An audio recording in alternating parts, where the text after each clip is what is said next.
Guys, sore ini kan guys kita akan bahas tentang perbedaan antara rebonding dan smoothing. Mungkin banyak yang bertanya tentang rebonding dan smoothing. Jadi memang pengerjaan di dua produk ini antara smoothing dan rebonding itu tidak jauh berbeda. Why? Mengapa? Karena forget to press the red subscribe button and turn on the bell image. Pengerjaannya memang harus kita ekstra hati-hati. Kenapa kita hati-hati dalam mengerjakan rebonding dan smoothing?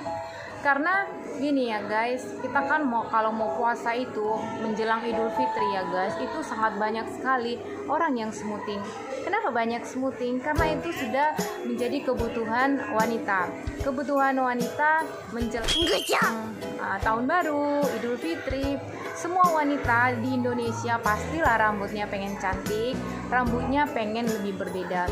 Jadi kita akan menceritakan ya tutorial pengerjaan dari rambut pelurusan ini tadi. Jadi ketika rambutnya datang dengan keriting, kribo, kembang, ada juga sedikit agak lurus, kita harus menerangkan apakah produk yang cocok dia pakai untuk kebutuhan rambutnya gitu ya guys.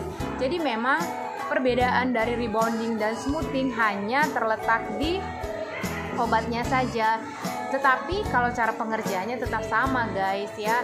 Ada juga yang namanya bioterapi, ada juga yang namanya rebonding, ion, smoothing ya. Jadi kita harus menentukan analisa dari rambutnya terlebih dahulu.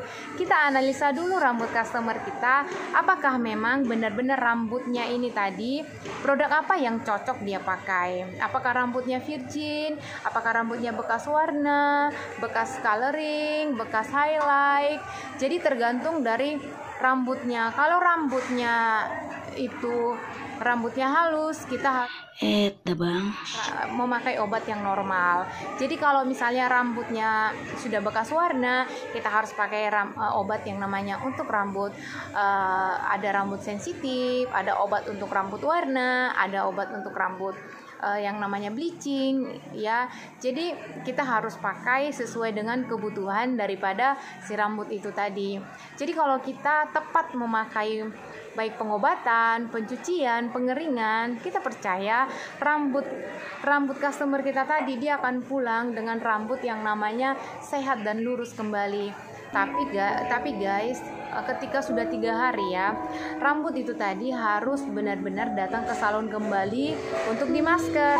Kenapa sih Kak harus dimasker?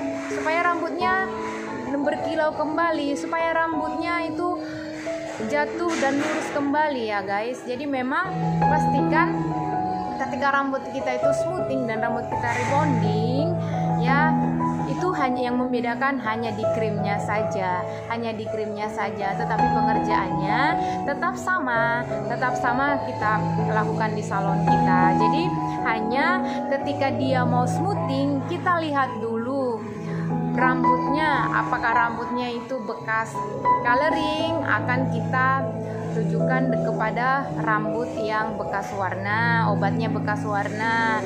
Apakah rambutnya itu virgin, kita akan buat obatnya obat yang normal. Apakah rambutnya kribo, kita akan buat namanya itu resistan ya.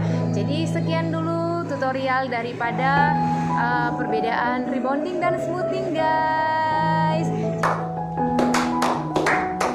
Ada kata-kata kami yang salah atau penulisan kami yang salah di dalam video ini, kami minta maaf ya guys. Tetap nantikan channel YouTube kita di Tina Salon Official supaya tahu perkembangan info-info terbaru dari kita.